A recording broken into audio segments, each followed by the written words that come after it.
Maligayang pagdating sa aming channel. Dito, isasama ka namin sa isang kakaibang paglalakbay sa mundo ng mga abandonadong istruktura.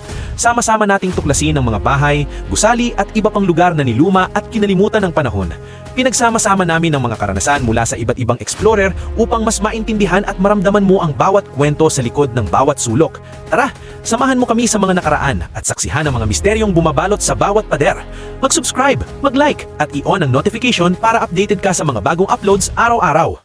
Ito ang mansyon ng isang nakalimutang pamilyang Espanyol na nagmamay-ari ng butika. At hindi ninyo paniniwalaan kung ano ang natagpuan namin nang pumasok kami sa loob ng silid na ito. Nakatago sa isang baryong nasa kabundukan sa Hilagang Espanya, ang bahay na ito na gawa sa batong apog ay dating tahanan ng pamilyang Lopez. Mula huling bahagi ng 1800s hanggang kalagitnaan ng 1900s, sila ang nagpapatakbo ng nag-iisang butika ng bayan mula sa basement ng kanilang tahanan.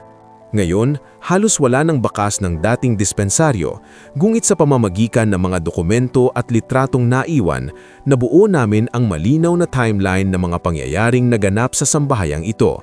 Isa itong napakalaking ari-arian, 4 na palapag na may higit 100 silid tulugan na minsang napuno ng sigla ng isang malaki at maunlad na pamilya.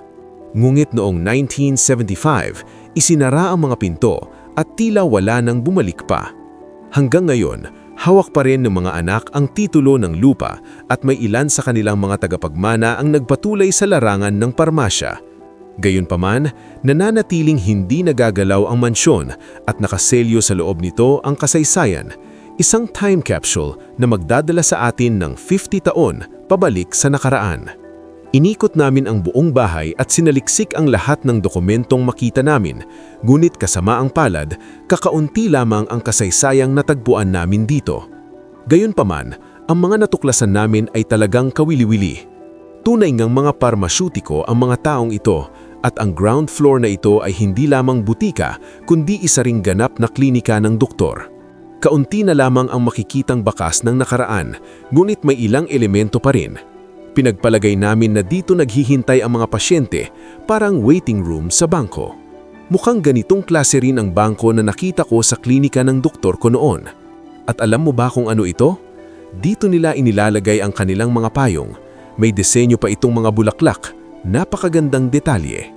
Dati raw nakatira rito sina Aurelino at Avelino. Si Antonio ang anak ni Aurelino. Sila ang unang nanirahan dito at nagsimula ng klinikang ito na nagsilbing outpost ng doktor sa bayan. Naniniwala kami na may maliit na silid operasyon dito noon.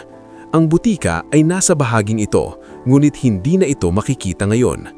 Kailangan naming mag-ingat ng kaunti dahil may plaza ng pamilihan sa labas at nagtatanhalian ang mga tao roon. Para kaming naglalaro ng taguhan, may nakatutuwang kwento tungkol sa lugar na ito. Sinasabi ng mga tao na makikita raw ang liwanag na kumikislap mula sa mga berdeng bote sa silid operasyon papunta sa plaza. Nakikita raw sa bintana ang misteryosong berdeng liwanag na tumatagos sa mga bote. Mayroon pang mga bangkong kahoy dito, pati mga sabitan ng kapa. Iba ang itsura kumpara sa mga Dutch o French. Ang silid na ito marahil ang dating butika o silid operasyon. Halos hindi na ito makilana. Marahil tinanggal na ang lahat ng kabinete. Ang natitira na lamang ay ilang vial na may extract at iba't ibang uri ng gamot. Noong 1970, inilipat ang butika at tuluyan na silang umalis. May naiwan pang isang magandang saddle ng kabayo rito. Ang mga ibabang palapag ay makasaysayan, ngunit hindi gaanong kapanapanabik. Ang bangko rito ay kahawig ng mga Portuges na may hati ang upuan. Ito ang bersyong Espanyol, payat, minimalistic, ngunit napaka-elegante. Umakyat kami sa itaas. Mula sa batong hagdan ay naging kahoy ang mga hakbang. May maliit at napakagandang stained glass na bintana. Mapapansin mong halos lahat ng bahay sa Espanya ay may rehes bakan sa likod ng mga bintana para sa seguridad at naging karaniwan na in. Pagpasok sa loob ng bahay ng pamilyang parmasutiko ay makikita ang isang napakagandang entrance hall. Nandoon pa rin ang lahat ng gamit. May sabitan ng Amerikana at lagayan ng payong. May lagayan din ng hanal na banjak, karaniwan sa mga relihiyosong pamilyang Espanyol. Nagsimula kaming maglibot sa isang silid tulugan. Napakaganda pa rin ang kondisyon nito. Karaniwang Espanyol ang estilo, may mga kama na gawa sa brass o bakal, minsan kahoy at kadalasang mataas. Mayroon ding tradisyonal na palanggana para sa paghuhugas. Sa tingin namin, inabandona ang lugar na ito mula pa noong 1970s. Wala kang makikitang teknolohiya, walang telebisyon, walang telepono. Lahat ng bagay dito ay mahigit kalahating siglo na ang tanda. Mayroon ding isang payat at eleganteng chandelier na nagbibigay ng ibang alindog sa silid. At dito naman sa sulok, may isang vanity para sa isa sa mga taong dating nakatira rito. Nandito pa rin ang mga gamit niya. Ayos! Napaka-interesanting toolbox. May nail file para sa mga kuko. Marahil maayos at magaganda ang kanyang mga kuko, lalo na kung may mga gawaing kailangang asikasuhin. At ito naman ay pang-ahit. Grabe, may amoy pa rin. Kahanga-hanga. Kahit ang kanilang mga kumot at bed linen ay naroon pa rin sa loob ng kabinete. Punta tayo sa susunod na silid. Ang silid na nasa likod ni Luke ang paborito ko sa buong bahay. Mayroon itong talagang kahanga-hangang mga kasangkapan at gustong-gusto ko ang mga ito. Saan tayo magsisimula? Sa piano siguro. Paul Werner mula sa Dresden, Germany. Napakagandang piyesa na may medalyon. Nakasulat dito, Beethoven. Astig iyon. Wow! Tutugtog ba ako? Ang ganda ng tunog. Balang araw matututo rin akong tumugtog ng piano. Mangyayari yon kahit matagal pa dahil sa totoo lang, hindi ako magaling. Pero napaka-cool ng piano na ito at mukhang nasa napakagandang kondisyon pa rin. Hindi ko man alam ang marami tungkol sa piano, gusto ko naman ang mga candle holder nito para mga sconces, bagamat karniwan niyon sa dingding. Para ito sa mga kandila. At sa itaas ng piano ay may isang gilded na salamin. Napakaganda. May inspirasyong French ang disenyo pero may impluensyang Espanyol din. Ang mga detalye nitong may ukit at bulaklak ay talagang maganda ang pagkakagawa at nagbibigay ng napakagandang pakiramdam sa silid. Gusto ko rin ang upuan ng piano. Sa paligid ng silid ay may magkakatulad na bangko, sopa at upuan. Hindi malinaw kung bakit nakaayos ito ng ganito. Marahil umuupo ang mga tao sa paligid habang may tumutugtog ng piano. Ang kasangkapang ito ay isang napaka-Espanyol na disenyo na tinatawag na Isabelino mula 1860 to 1890 at inspirasyon ni Reyna Elizabeth II. Hindi ito mahal na kahoy, ngulit pininturahan ng walnut upang magmukhang ebony para magmukhang mas mamahalin. Dinagdagan pa ng gintong detalye kaya nagmumukhang galing sa isang marangal na tahanan. Nakakatawa kung paano nila napamukhang elegante ang isang simpleng material. Nakakatawa ang painting na ito, ang sanggol at ang mata. Gawa ito ni M. Porres, apelidong nabasa rin namin sa kasaysayan ng lugar na ito. May nakasulat na 1918, kaya marahil noong panahong iyon ito ginawa. Itinayo ang bahay noong 1995, kaya posible itong mga 20 years pagkatapos. May isa pang piraso rito na may pangalang Porres at 1918 din. Lithograph lamang ito, pero maganda pa rin. Lalo na ang shading. Mayroon ding isang Catalano cabinet o dresser na gawa sa mahogany. Simple ang disenyo, ngulit napakaganda, may puting marmol sa itaas. Tingnan natin ang lalaki nasa larawan. Medyo nakakatakot ang itsura, dahil sa pagkasira ng imahe kaya kakaiba ang kanyang mukha.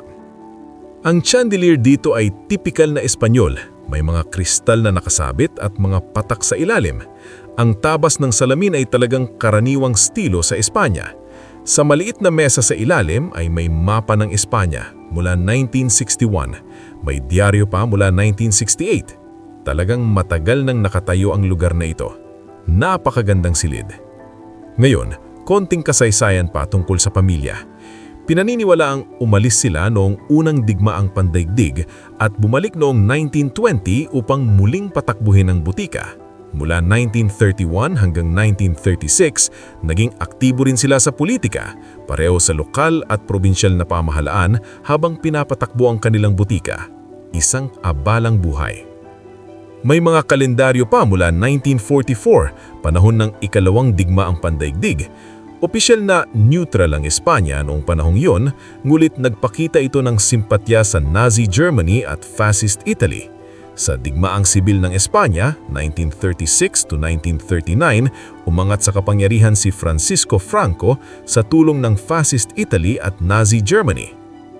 Dito marahil ginagawa ni na Antonio o Avellino ang kanilang accounting. Mukha ba akong elegante habang nakaupo rito? Medyo nakakatawa pero medyo elegante rin. Naiwan pa rin ang mga papeles ng butika. Pinaka-interesante sa akin ang mga bacterial samples sa drawer, mga slides para sa microscope. May mga pangalan pa. Napakatanda na nito. Sa mesa naman ay may mga gamit pa ng butika tulad ng test tubes. Isa pang mahalagang detalye.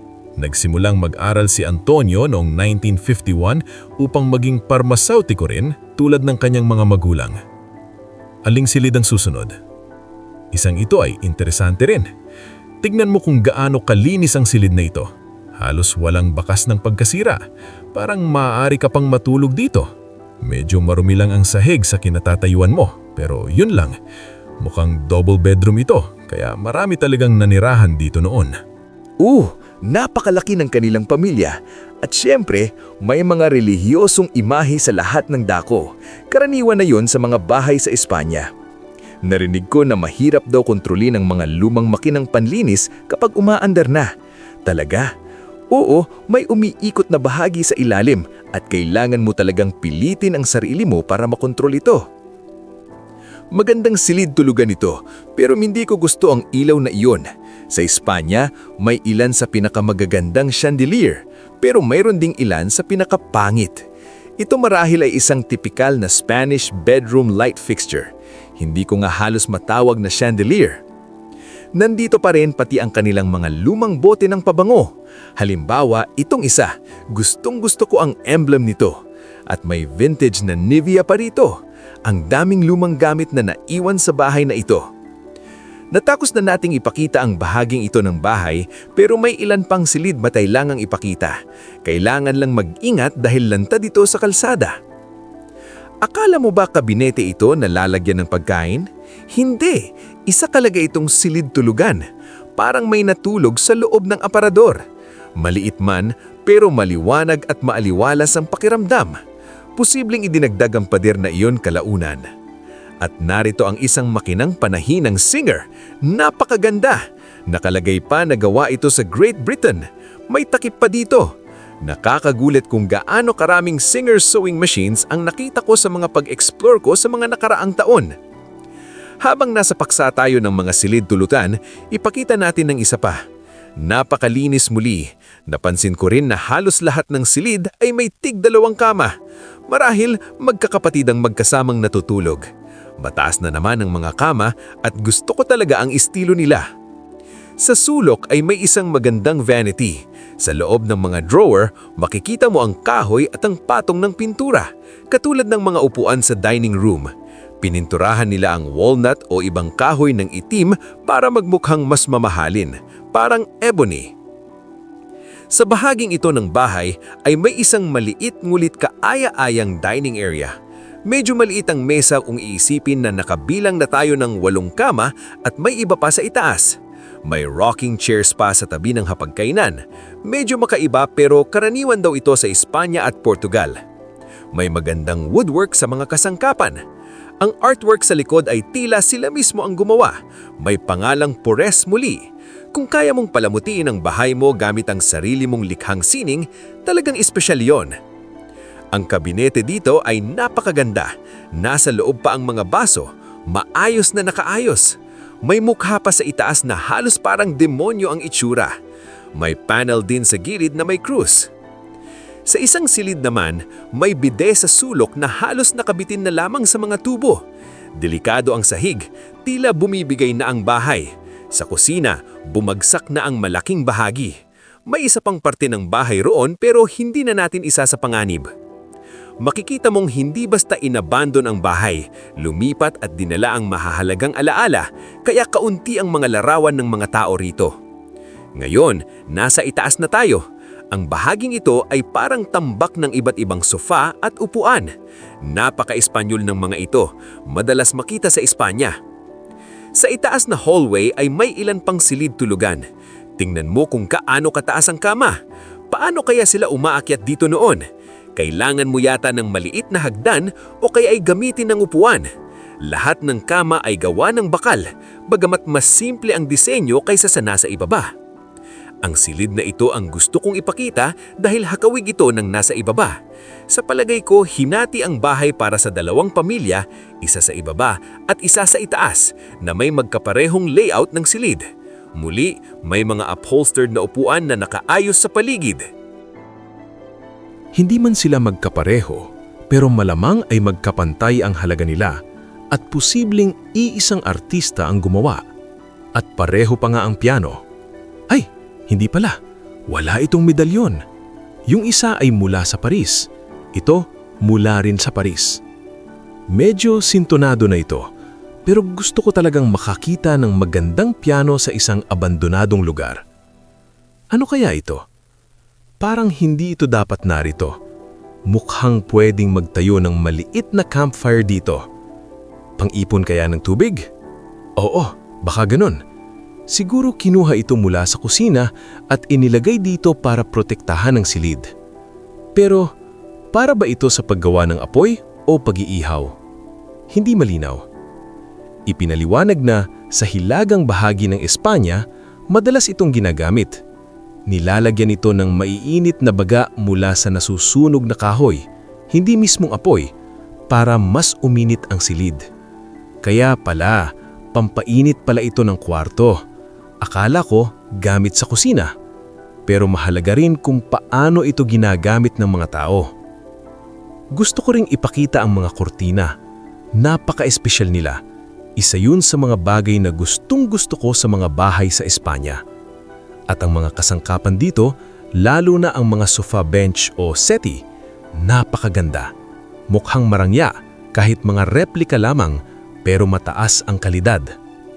Narito ang isa pang silid tulugan, kaya umabot na sa 11 ang bilang ng mga kama sa bahay na ito. 11 tao na ang maaaring matulog dito. May isang napakahalagang detalye sa silid na ito, ang kakaibang chandelier na may pare-sukat na salamin. Talagang kakaiba at kawili-wili ang disenyo. At narito pa ang isang silid na talagang dapat makita. Napaka-relihiyoso ng pamilyang ito at malinaw yon sa maliit na altar o shrine dito. May rebulto ni Hesukristo at isang eksena na nagpapakita ng pagpapako sa krus. May maliit ding chandelier at ilang larawan, mas mukhang mga print kaysa original na painting. Malamang dito nagtitipon ng pamilya para magdasal. May ilang pang mga silid na dinaanan, may imbakan ng mga pintura, isang duyang ng sanggol at iba pang gamit. Marami pa talagang kwarto rito at malamang ginamit din ng mga yon bilang silid tulugan noon. Sa palagay ko, ang bahaging ito sa itaas ay sariling dining room ng pamilya sa itaas.